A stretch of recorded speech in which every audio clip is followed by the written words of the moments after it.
Welcome to the Content Podcast, conversations with Silicon Valley's creatives.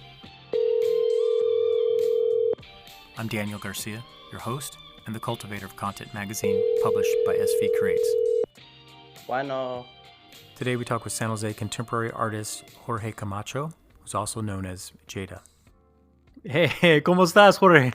Hey, Daniel. How are you? I'm doing great, man. It's good to hear your voice. It's been a long time. It's been a long time, man. What a treat to be alive. Yeah, right? This is it's been an interesting time. And how are you doing just with your art and your health this last year with COVID and the shut-in? How's things been going for you?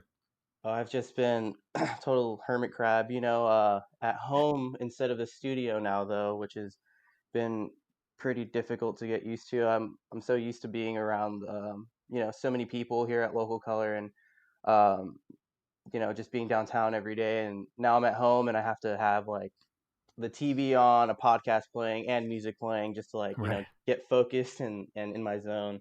Yeah. Are you a type of person that actually you find yourself you're able to work better when there's kind of like people around and noise and activity? Oh yeah, I love it. I do a lot of murals in public places, and it's super noisy, and I get people walking by asking questions, and the noise of the environment and all that. It's just like a zen, Yeah. and I can't really focus too well if it's like dead silent. I need all that like other stimulation going on. Yeah. Yeah, I'm the same way. I find it's kind of weird that you would think like, oh, you need it quiet to concentrate, but like the majority of the time I've always worked like in coffee shops because there's this activity that's going on and I can actually focus better, which seems Right. counterintuitive, but yeah, so you're kind of like that too. Hey man, so we did an interview with you back, it was like 2008, which is hard to believe that's that long ago. I And was I guess, in eighth yeah. grade in 2008. It was Oh, yeah, 2018. 18. That's right. All right. See, I've been around so long, I get all the numbers mixed up. Okay, yeah, 2018. Yeah, 2008. I don't think I saw it. Um, That'd be but tight. yeah, right. There are people I've known for that long, like my mom. Um, so so I think I probably met you though, like in 2017 at Local Color when you were kind of like one of the first kind of like people in there in that kind of first round at the Ross place, right? Yeah, I think so. I found out about that place through a friend. I was trying to get into like the mural world, and he gave me Aaron's contact, who is one of the head honchos at Local Color, and I pretty much hit her up and was like, "Hey, I want to get into the scene. I'll do whatever it takes to, prove myself. Like I'll hold an umbrella for somebody while they're painting in the hot sun. Like Yeah. I'll do whatever it takes." And she was like, "Oh, well, I actually have this big empty building downtown on First Street that needs a lot of work. Could you swing by?" And I called into work and went there immediately. And I started helping out, making the space look like not a Ross anymore. Yeah, And yeah. eventually, after a couple days, she texted me after I left, and she was like, "Hey, do you want a studio in here?" And I didn't even know what a studio was. I was like, "What's that?" And she was like, "Oh, like a space for you to work on your stuff." Cool. And um, we were only given the space for 2 months, and the the way it worked was they they had one key, and they would show up in the morning and leave around like 5. But at the Yeah. time, I was working a day job from 2 to 11 p.m. So I would only have like, an hour or two to be at my studio before I had to go to my day job or night Yeah. job, I guess. And since it was only a temporary thing, having that studio for 2 months, I ended up deciding to just quit my job, and I had enough savings to get me through 2 months easily. So in my head I was like, oh, I'll just find a new job in 2 months and see and try this art thing out. And Yeah. um, they got extended past 2 months, and then uh, I just stuck with them ever since, and I've just been doing this ever since. Yeah, that's so cool. Yeah, I actually didn't know that you were there when at the very first when they first got the keys and were ripping out the Ross like fixtures and all that kind of stuff. So you were there helping out with that too, huh? Yeah, Yeah, we were Yeah. dragging everything out of there. Yeah. Well, that's cool. Yeah, because I remember I met you, and then I didn't know you. I mean, like, I didn't know you were so you were really then new to the scene then at that I particular didn't time? know anybody. The only person I knew was I didn't know anybody. I saw somebody wearing something that I was familiar with, like a clothing brand. Um, Mhm. so I, was walked over to him and I was like, "Hey, I like your shirt." And pretty much that was my first like I guess friend in there was That's through that. awesome. Yeah. Were you already kinda working on, Word is Bond at that point? Like, were you doing kind of like shirts and stickers kinda on your own at that point, Yeah, or yeah. So Word is Bond is a clothing brand. It's the fourth clothing brand that I have started since I started, I don't know, calling my creations something. But yeah, I was doing Word is Bond for about 2 years before that, and we didn't really take it too serious until we kind of used local color in the studio that we had in there as like a storefront for people to like walk in and yeah, just look at our stuff and um, yeah, that I got into the clothing stuff just from being a young kid, and I would have a lot of like secondhand clothing that was pretty lame. So I would flip it inside out and just draw on it, and people would actually react to it really well and ask yeah, me to draw on their stuff. And it got to a point where I was in like school and I was drawing on everybody's backpack and everybody's like PE shirts and stuff like that, and yeah, it got super overwhelming. So I just started making shirts like on my own. Like I took this entrepreneurship class at eBay in 2009, oh, and cool. they gave us a grant to start a business under their supervision. And I convinced a bunch of my friends to go with me, and we started a t-shirt company, and we would pretty much print like memes on t-shirts of each Yeah, other. cool. So like uh, an example would be like I got a hold of like one of my friends wearing makeup because his girlfriend at the time like you know painted makeup all over his face, and I made a bunch of t-shirts of that photo, and next time we hung out with him all 10 of us were like wearing this shirt with his face and makeup on. Yeah, um, so it just grew from kind of as a joke and just for fun, and then I started getting a little bit more serious with it, and I got some partners involved, and um, we kind of took a break for a while, but we plan on bringing it back this year for sure. yeah, yeah, that's cool. So, I mean, it seems that's, kinda like a normal or a typical kinda way, like, right? Somebody who's doing art, like you were drawing in school and doodling and stuff, and then, I mean, to in order to make money, it's kind of a natural tradition transition to kinda, like, do shirts and start selling them, right? I mean, was that kind of your way of thinking in terms of, like, art and business, or was it just kinda fun messing around, or what was kinda going through your head at that time? It's always fun. I wouldn't do it if it wasn't fun. And I think another thing that motivated me to do that was, I'd go into like stores at the mall and I would leave with like stuff that I didn't intend to go like out of the store with. Like I would go for a shirt and leave with a book. And it was because I didn't like anything there. And I was like, Yeah, well, if I don't like anything there, I'm pretty sure there's other people that feel the same way. And you know, out of all the people in the world, like there's an audience for like whatever I put out. Uh, yeah. so that was kind of just my mentality was I'm gonna make the stuff that I would wear, I want to wear, and I'm sure somewhere out there like other people would want the same thing. Yeah, yeah.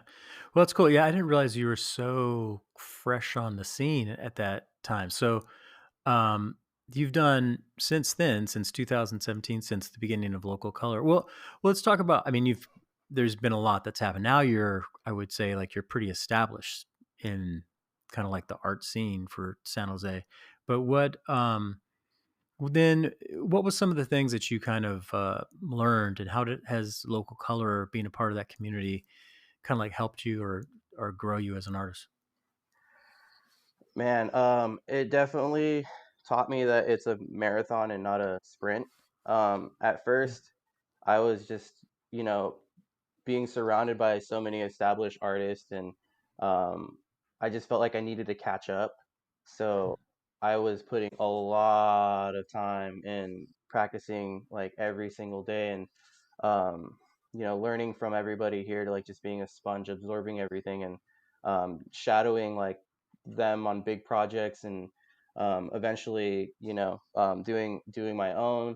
And I think I think I always had that energy to produce and create as much as is necessary to do this kind of stuff full time. I Yeah. just didn't know how to like properly do that yet. I didn't know how to like, answer emails. I didn't know how to do any of that. So like I had zero art school training. I took like Yeah. one art class in middle school. Um, I went to a continuation school, so like I wasn't really good at school anyways, and it was mainly because I couldn't focus on anything other than like what I wanted to like create. Like Yeah. I would Yeah. I would be at school or I'd be at a job, and I would always just be thinking of like a new idea to paint or draw. Yeah. And once I gave myself the time, to be at local color every day. I started going down the list of things that I always wanted to paint, always wanted to do, and I still have that list to this day. Oh, that's I just cool. jot it down in my phone, and whenever I have like writer's block or something, I just go to that list, and immediately I'll just get like re-inspired. Huh, Uh, cool. What's like some of the things that you can remember like early? I mean, were these like kind of like stylistic things or drawing ideas or like what was on the list and what's some of those? it was a bunch of different things at the time.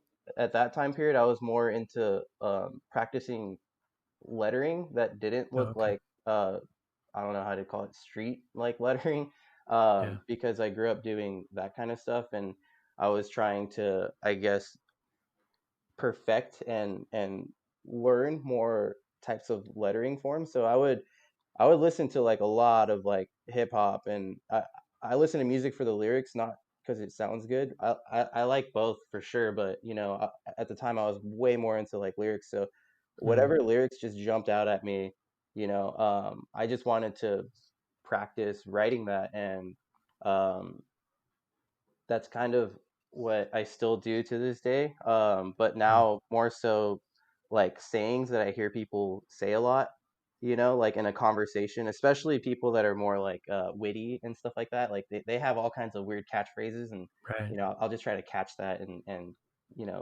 paint that moment. Yeah, that's Um, cool. Yeah. it's like kind of like putting a magnifying glass on things, but Yeah. yeah, So it's kind of basic on like just more about learning more about typography and kind of like that kind of stuff. Is that what you was? That's what I was Yeah. hyper focused on. And then now I started as I started shadowing more people, and gaining skills from them, I was forced to do stuff outside of my comfort zone, which Hmm. really helped me grow a lot. So I would, for example, I would help people like paint in styles that I would never normally do. And Yeah. based off of painting in those styles, I learned certain techniques that I could just bring back to whatever it is that I'm working on at the time. Yeah. A great example of that I did earlier this year is, I have this partner that I did this project with before the shutdown, and we had two room like immersive room installations Hmm. that we were hired to do. And she always brings me in as like an extra pair of hands on a gig that she has at Great America. She like paints and carves out like a bunch of items for the Halloween haunt mazes. Is it Lacey? Is that? Yeah. Yeah. Yeah. Yeah. I was trying to do a good job of not name dropping anybody, but It's okay though. Lacey, you could talk about Lacey. She's Lacey yeah, Bryant. Yeah, she's she's incredible. so damn rad. And Yeah. man, that's definitely one of the people that I am so happy that I met, and she's taught me so much. And just watching her work, it's insane, man. She's a machine. But Yeah. I would help her out, and um, it was fun, being outside of my element. Like I don't think I'd ever like carve foam, ever in my Yeah. life. Like if it wasn't for like helping out and shadowing a friend on a project. So um, Yeah. applying that to like a personal project, where we had to do these immersive rooms, we did this big snake, Yeah, and that was cool. Yeah. um, the At the snake was, Armory, yeah, at the right? armory. It was like a Yeah. holiday party for urban community. I guess we're name dropping now, but Or just, yeah, giving them uh, credit. yeah, um, shout out urban community. But they they let us do whatever we wanted to these two rooms, and we turned one, and we only had like 2 weeks, maybe a week and a half, like no Yeah. time at all. So we were like, how do we fill up this big room? And we thought of something popping in and out of the walls, so that way we didn't have to really paint the walls. We could just like stick something up there. So we Yeah. made this big Bora Bora snake that's like popping in Yeah. and out of the walls, and That was eventually awesome. it's eating itself. And we added lights and smoke and everything. And then the room next to it was boarded up when we first walked in there. So we kind of just wanted to add to like the abandoned look, and just like we made a bunch of like fake rocks and put moss and stuff everywhere. Lacey painted a mural in there, and she brought in like half of her living room, which was like vintage, just furniture, and Yeah. it looks so rad. And It was cool.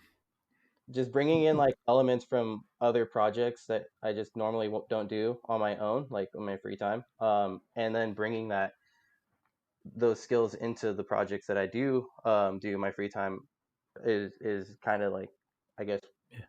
what I'm answering. Yeah, yeah, no, yeah, that's cool. So yeah, where's that snake now? Who's got it and who's Oh, living room?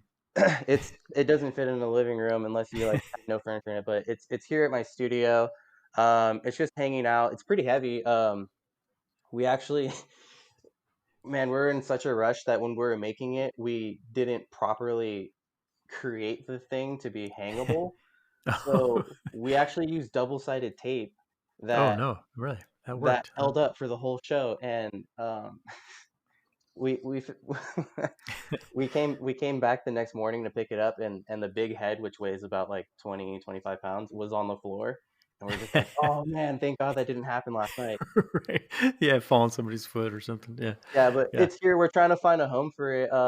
I was talking to a music venue about maybe sticking it like on their ceiling, like if you just look up when you're in the Oh, yeah. auditorium area, like there's this big snake on the ceiling. But um yeah, that was just Yeah.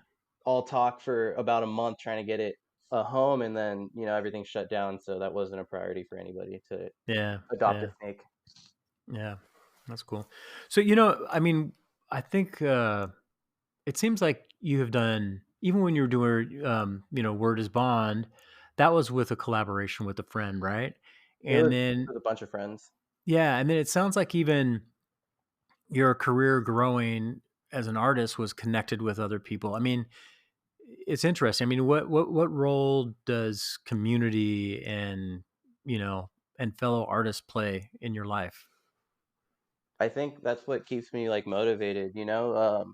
I could talk to a random person about like gold leaf, and they would have no clue what the hell I'm talking about. But Yeah. if Yeah. I have like artist friends in a community that at least know like some of it, then like we could have a conversation. We can nerd out about art, and Yeah. um, it'd be a very lonely time, not having a community, and um, it's just the more the merrier, strength in numbers. Like we we're definitely like a huge city, and we have great artists here, and um, it's just nice to be able to utilize like Yeah. all the folks here, and everybody knows something that you don't, like, Yeah. or um yeah, I just Yeah. That's cool.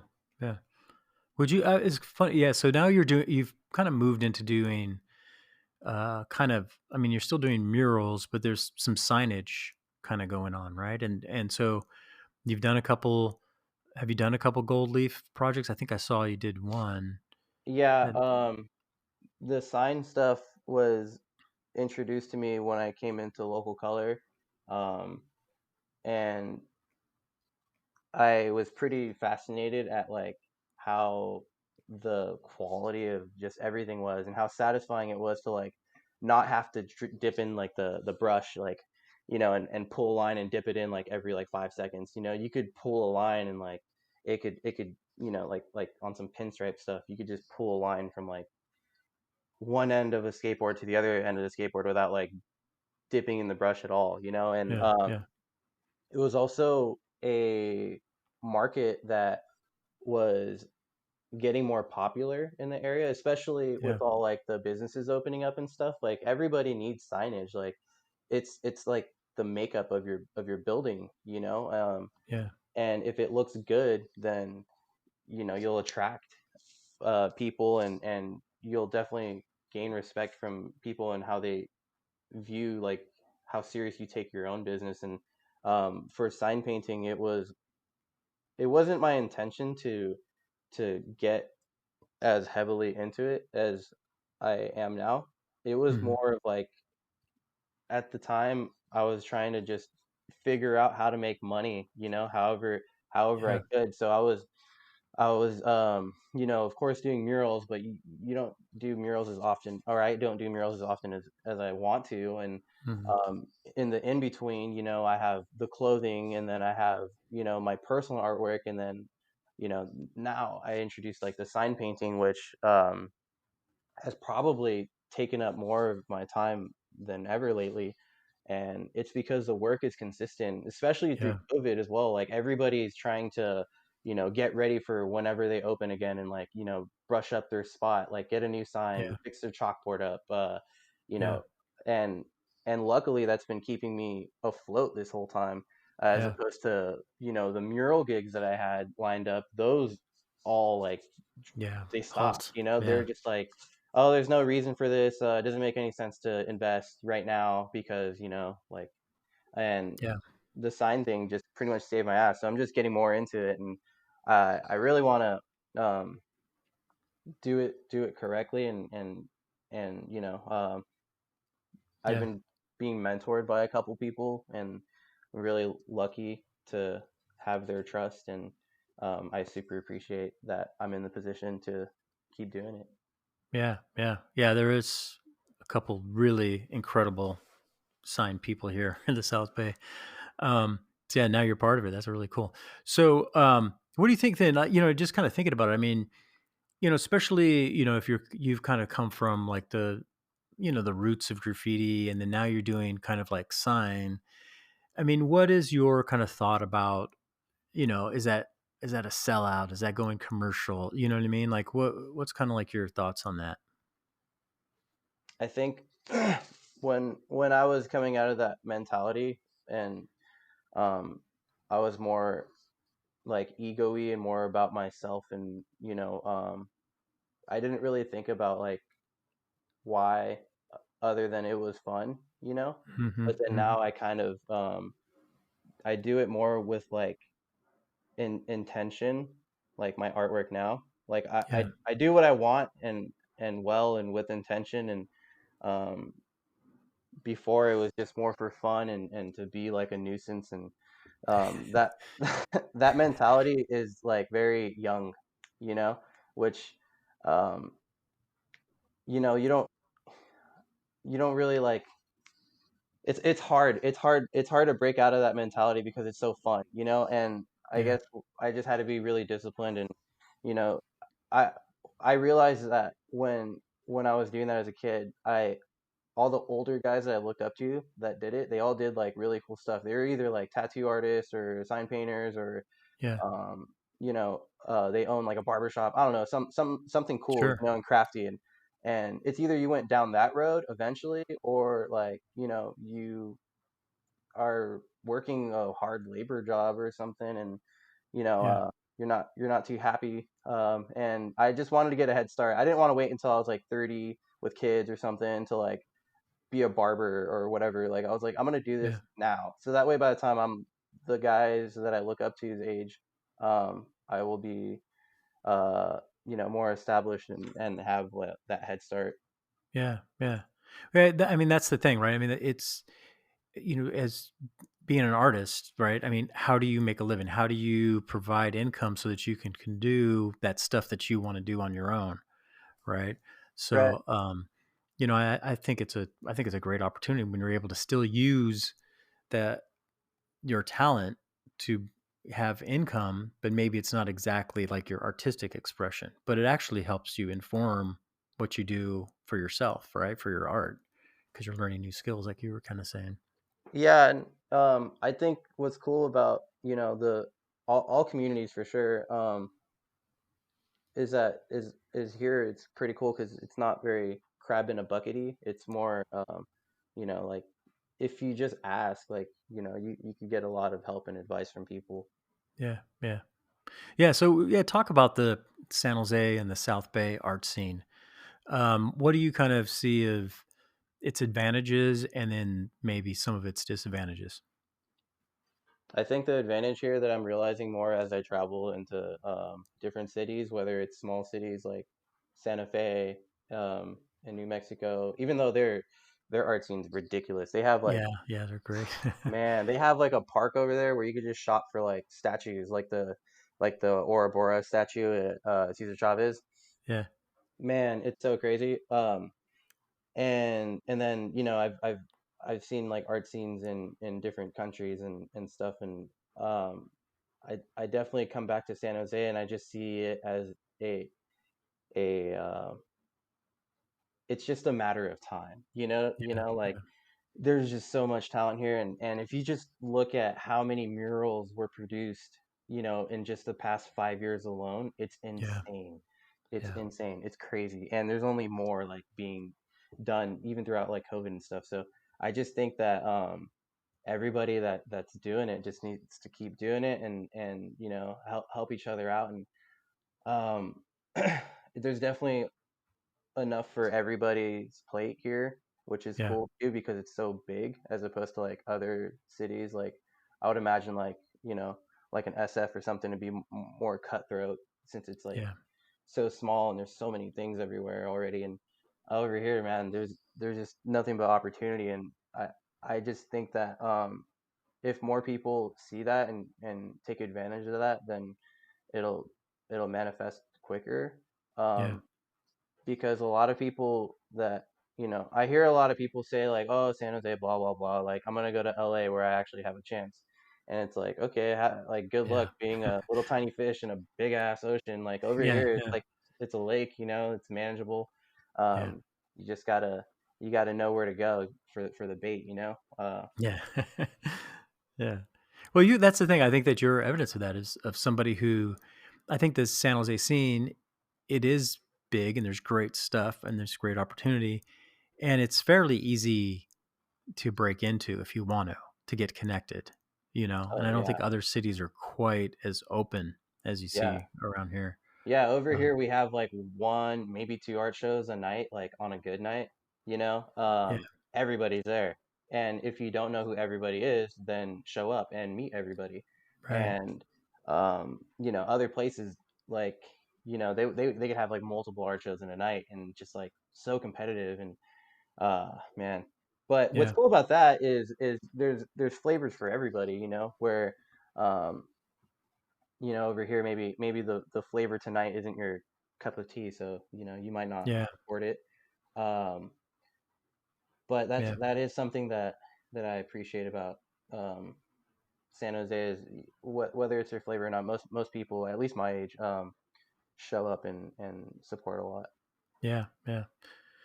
Yeah, that's cool. So then, yeah, talking about flavor, what would you say? How would you describe, if you had to? And I'm sure you hate this, but your what would you say is like your style, or even how would you describe maybe even your voice ish, or you know? Um, I'm trying to get more into discovering my voice a lot more. I think for a long time I was kind of just doing I was like being a tool creating other people's voices, especially Mhm, like commercial projects and stuff like that. Like I was just like the tool to make it happen, mhm, but now I'm trying to dig back more into my roots, which is like, skateboarding and hardcore music and hip hop and stuff like that. And I'm trying to bring those elements and kind of mix it all together the way that I am, like I love mhm. all those things. So I want to figure out how to mix it all together and not not utilize like the things I grew up with, like the love that Yeah, I had for all those things. I'm trying to be a voice of, I guess, those communities, and mhm, um, do it in a I don't know, like a witty, sarcastic kind of way, because Yeah. I love humor. I love sarcasm. I love all that stuff, and I try to, personify, things to kind of match that Yeah. personality of mine. Yeah, I do see, I mean, there is like a humor, wit, playfulness, I'd say, in a lot of your work, even though it could be even like a spider or some kind of like monster type thing or a snake, but it still has kind of like a cheekiness to it. Um, yeah, would you say like so like the mural that you did for Powwow, the Palantero, like Yeah. that, like that's got some humorish elements in it and stuff like that. But would you say is that kind of what you're saying? That's kind of more into tune with your voice, where it's kind of like you know, a Latino culture, and or would you say that's kind of similar to what you're talking about? And even when you did for the squares, the blocks, the pan dulce. Right. I guess what I'm like I was saying earlier about trying to like learn about myself more, and be appreciative of it and show it is Mhm, exactly that. I mhm, grew up, in a Spanish speaking household, and in school I would never speak Spanish. A lot of the right. kids that I would skateboard with, they didn't speak any Spanish, or some of them weren't Latino or anything, and um, for some reason I wanted to be like them growing up, Mhm, and mhm. that's kind of why a lot of people growing up call me George instead of Jorge, and I was like accepting of it, was because you know I just wanted to be accepted by them, Yeah. and as I kind of cut ties with them, not because like they're not good people or anything, but life, um I started being more myself, and I started painting more of who I was, and going back to, like I said, the skateboarding, the Spanish speaking stuff, and Mhm. I, it's San Jose, it's a Yeah. Spanish name, so I was just like, you know what, like, kind of the same mentality about the shirts, like I haven't seen this mural around here yet, I'm gonna do it, and I'm pretty sure people will like it, and that's like how I have the mentality of t-shirt making and stuff. It's just like I want to paint stuff that I like, but I also want to be mindful of the environment that I'm doing in. So Mhm. when I got contacted to do powwow, my wall was originally on the east side, and I was thinking, okay, east side, like uh I'm gonna try to do something that I feel like the people over there will appreciate, Yeah. or are familiar with. And I came up with the idea of the paletero man, and oh man, I was so stuck on the idea. Unfortunately, the wall that I was supposed to do it on, they didn't like it, Oh, really? and then they gave me another wall, and then they didn't like it, and they were just like, the guys from Power kind of just like, hey, maybe you should do some lettering or something, because I feel like they kind of maybe thought that since my focus at the time was lettering, that by hitting me up, I Uh, was gonna do like a lettering wall, but I yeah. didn't at all. um, but anyways, they finally found me a wall, and it was it was pretty difficult to navigate because the original concept didn't have like the obstacle of giant windows in the middle of the wall. Oh, yeah. Um, so I had to like switch up the sketch a little bit, and most of it, if not like 85% of that wall, was all improvised, and Huh. um, it was It looks it was great. I love it. Yeah. thanks. It was fun. I mean, I had like already ordered paint, for the wall that I thought I was gonna get, so I had to like really, really, really like work with what I had, Yeah. and Was that the first and largest mural that you had done to date? not the largest, but definitely the first at the time. Yeah. Yeah. Yeah. What have you done before? Other murals? Was it more just kind of like graffiti kind of things that you did on your own, or was there other murals you had already done? Before the powwow one, Yeah. um, just like really small ones, mainly letter based, and I think the first mural that I did was like one of those art boxes on the east side. It's still there. Oh yeah. Um, and I signed it with Duh before I started putting the J in front of Duh. Oh okay. And it's on King and UNESCO Road, and it was for this community center that wanted to show diversity. So it's Hmm. like silhouettes of like different cultures and stuff like that. And Yeah.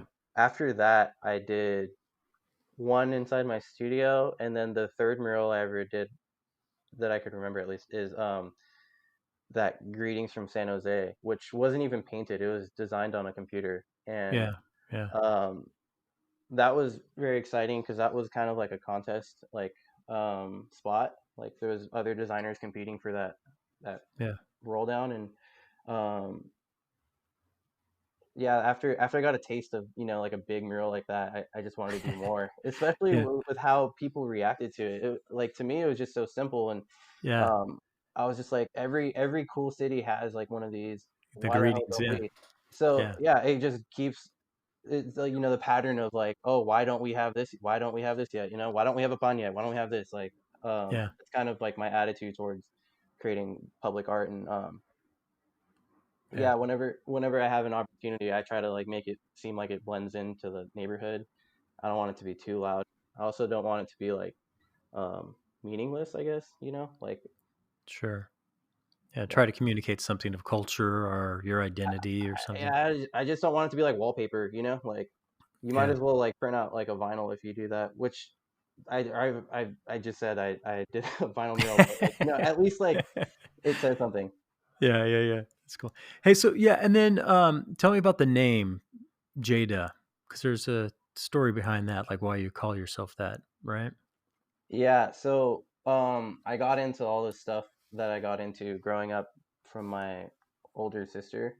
She was maybe 4 years older than me. I forget because I haven't thought about this in a while, but ooh, she got me into like skateboarding and like everything, like when we'd get like ready in the morning, she'd be playing like the music videos on like MTV and like like showing me all the cool stuff that like my parents Yeah, wouldn't, or my mom wouldn't because my parents are split, but yeah, I'd pretty much learned like my style from her, and she passed away in 2011, mm, and as a tribute to her life, I decided to sign everything I did after that point in her nickname, which was J.Duh. yeah, And it was to me like a way to keep her name alive, whether yeah, people knew it or not. You're saying it, and to me that strikes a lot of joy, and it keeps it fun, and yeah, that's why I signed my name as that. But I never like introduce or call myself that, yeah, it's just how I sign my work, and at this point it's just become a brand, which yeah, I feel like a lot of artists nowadays are very brandy, so it is what it is. yeah, yeah. Would you think you would stop going underneath that at some point, or No, I don't see myself not signing my name as that at all. I don't know.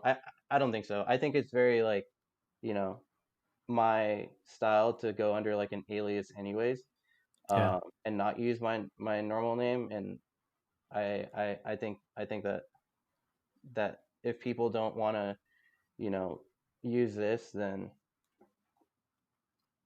I, I I was about to curse, but I got that's myself. right, that's right. They could beep off. Yeah, okay, yeah, self censorship. Thank you. um, so hey, what would you say? Do you have then kind of like a mission or a vision, philosophy, uh, that kind of like a guiding statement or mantra that you kind of like use to kind of focus yourself in your life?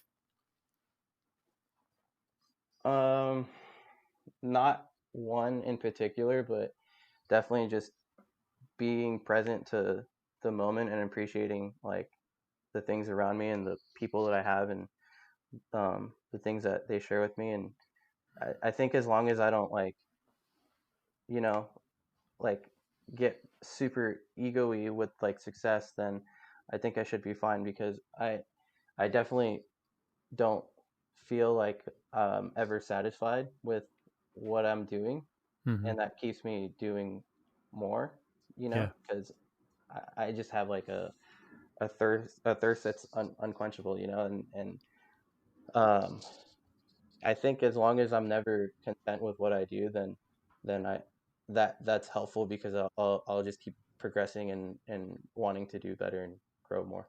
Yeah. That's awesome. What would you say then in this last year with kind of like, what's been going on in our world? What do you think you've learned about yourself during this time? Uh, I'm able to grow plants. Yeah. You became a gardener, Cactuses. indoor I gardener. like cactuses. Um, Yeah.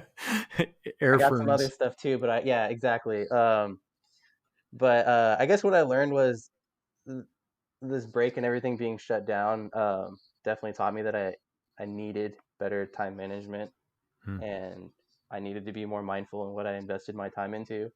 Yeah. Because when I first um, moved into like local color, I guess I wasn't 21 yet. So when I turned 21 and being in the heart of downtown, man, that was Yeah. very distracting every day. And that I totally could have managed my time a lot more, but I was young and I learned, and Yeah. um, definitely during COVID time, I saw that a little bit more. And yeah, I've definitely grown more content, like, not being at every single little thing like Yeah. I used to want to do. Because to me, networking and, community and friends are really important to me. Yeah. Um, but at the same time, like I could just, take myself a little bit more seriously, but still not be serious, like, Yeah. um, Kind yeah. of finding that balance between doing what you need to do for your own work as well as support others, trying to get kind of that kind of space. Is that what you're talking about? Yeah, yeah. Yeah, I just felt Yeah. like I had to just, like, just do what I would want from other people, like try to make like every show of theirs or whatever, like, Yeah. yeah. Yeah. So yeah, I was thinking about it too because the word is bond, and then so that has such a like an idea of like faithfulness, truthfulness, fidelity, and I've seen some other stuff that you do that kind of seems to be a theme. I mean, would you say that that's something to do? Like, if someone says something, they're going to do it. Like, your word is bond. Where does that come from you? And Um, it came from music. A lot of underground '90s rappers would say "word is bond" a lot in their music, and that's a lot of the music that I listen to. And Mhm. um, their their origin of that, which, doesn't relate to like why I chose it as a brand. It's more like what it actually means. But their origin of that was pretty cool. I mean, I'm just not going to get into it, but it's too long to explain.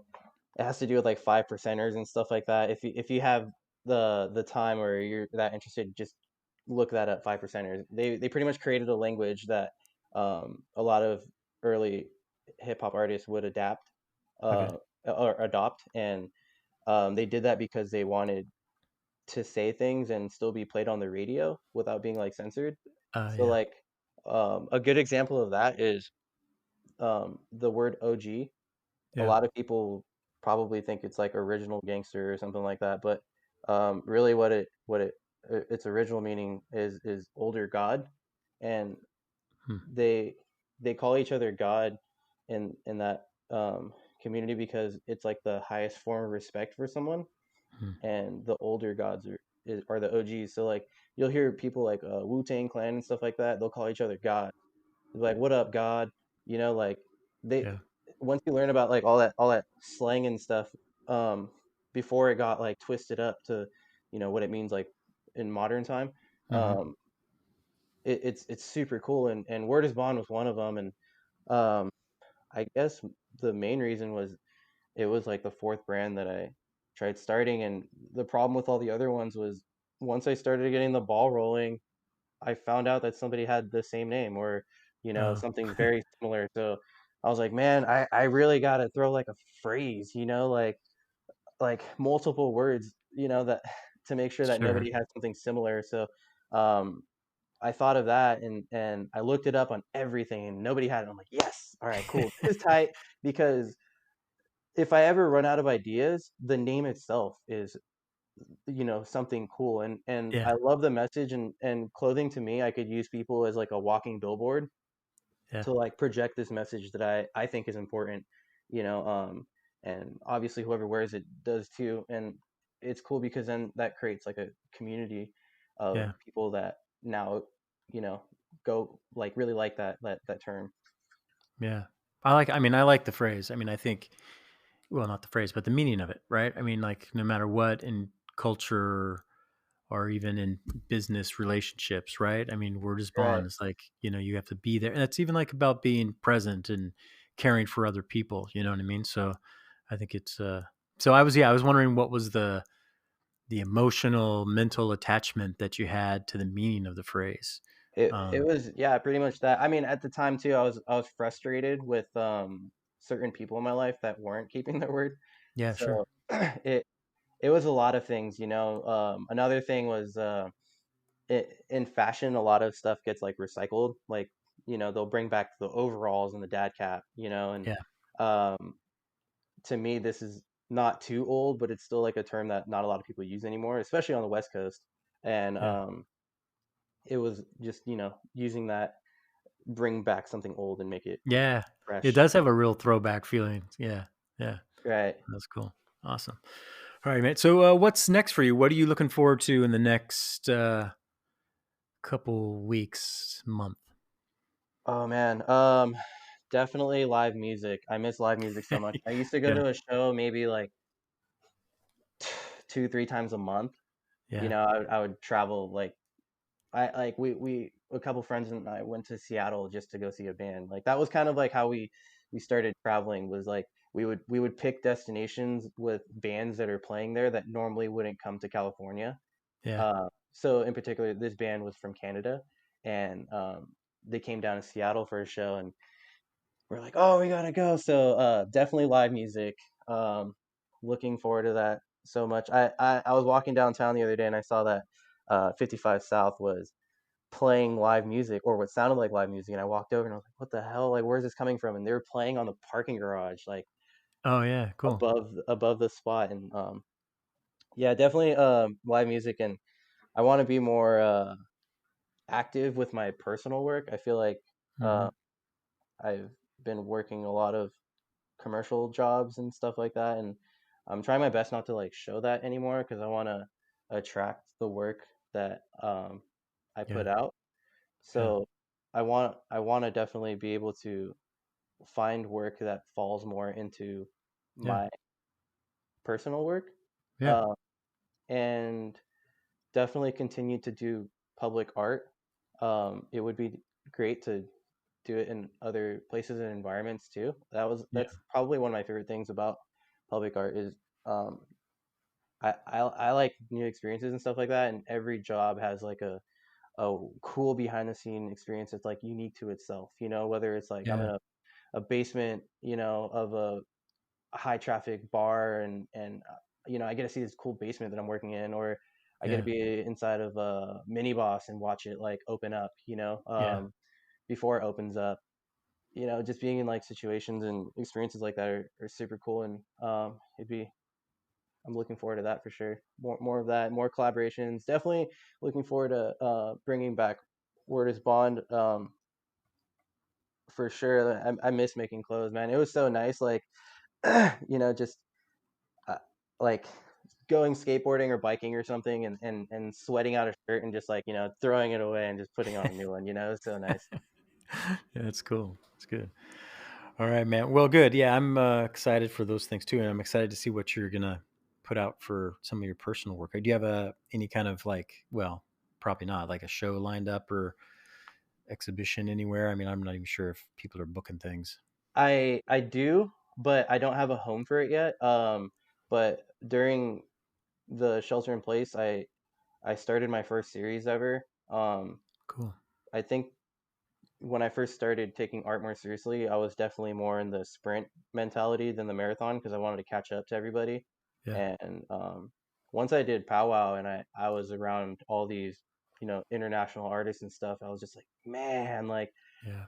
I have so much work to do to like be on these guys' level, and I just hit up one of my mentors, and he suggested that I do a series, and I started my first one, and it's a bunch of snails, Oh, cool. and um, I'll explain the story like once the show Yeah. happens because there's a story behind the snails. But what I started doing was You've done a snail before, haven't you? I think I've seen. I've leaked a couple of them, but I have Yeah. a bunch that I've been working on that I haven't shown yet. And what I did during the shelter in place was that developed like the series more was I would paint the slug like the snail body, and I would drop off a bunch of like shellless slugs to friends for them to paint and like bring it back, and Oh, cool. it I have this collection now of like really odd snails with like things for shells done by myself and a bunch of other close friends, and Oh, cool. it was kind of like a cool like pen pal kind of thing. Yeah, yeah, Uh, yeah. but yeah, I definitely got that, and it's funny. I never like have done an art show. I've only done one, and it was at Uproar, and I had like a day and a half to prepare for it, and it was because somebody that was supposed to do it backed out last minute, and I just Yeah, happened to be there. So they were like, "Hey, you want to throw your stuff up?" I'm like, "Yeah, sure." It was actually pretty cool. yeah, But aside from that, I've never shown or done an art show, and I kind of don't want the first one to be, you know, just done just because I want to have like a meaning for it now. yeah. And thanks to my friend that introduced the idea of doing a series, I now have that. And Cool. yeah, I originally was planning on doing it at Kukui. Hmm. Um, they hit me up before the shelter in place, and um, after all this happened, I didn't feel right doing an art show there. So instead, what I did was I painted on a lot of handbags and just displayed those. And the reason why I chose like handbags is because I didn't want to do like jackets or shoes or anything because you'd have to be that particular size, you know. But like Yeah, a bag is just like anybody could wear a bag, and also it's a clothing store, so if you yeah, go in there, like you're gonna want to look for clothes. yeah. So I just That's wanted to cool. do Yeah, something different for that. awesome. Well, cool. I can't wait to see the new work and all that. And I just, you know, I just like it's encouraging just to see. Like, I don't think a lot of people know like how much work goes on behind the scenes for an artist, and just hearing your story of how like when you got into local color and you just were working every day, and it's really paid off. And I don't think like a lot of people realize like, to be an artist, it's not a lazy, it's not a lazy thing. There's a lot of practice, and it's cool to Dude, see there's all the no work way that you can be you've lazy put. if you want to do Yeah, it. yeah, yeah. It's cool to see all the work that you've been doing. So, all right, man. Well, thank you for your time. I Yeah. appreciate you being on the podcast. Yeah. Thanks, Daniel. Talk to you later. Bye. Pal.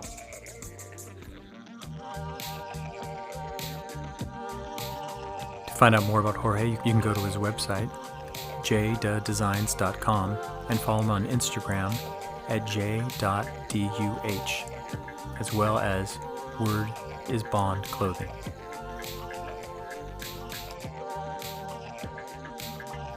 Thank you for listening to the Content Magazine podcast. Follow us on social media at Content Mag. Visit our website to become a member and help us to continue to tell the stories of the local creatives. This episode's music is Time Alone by Mild Monk. Follow him on Spotify and also on his Instagram at Mild Monk Music.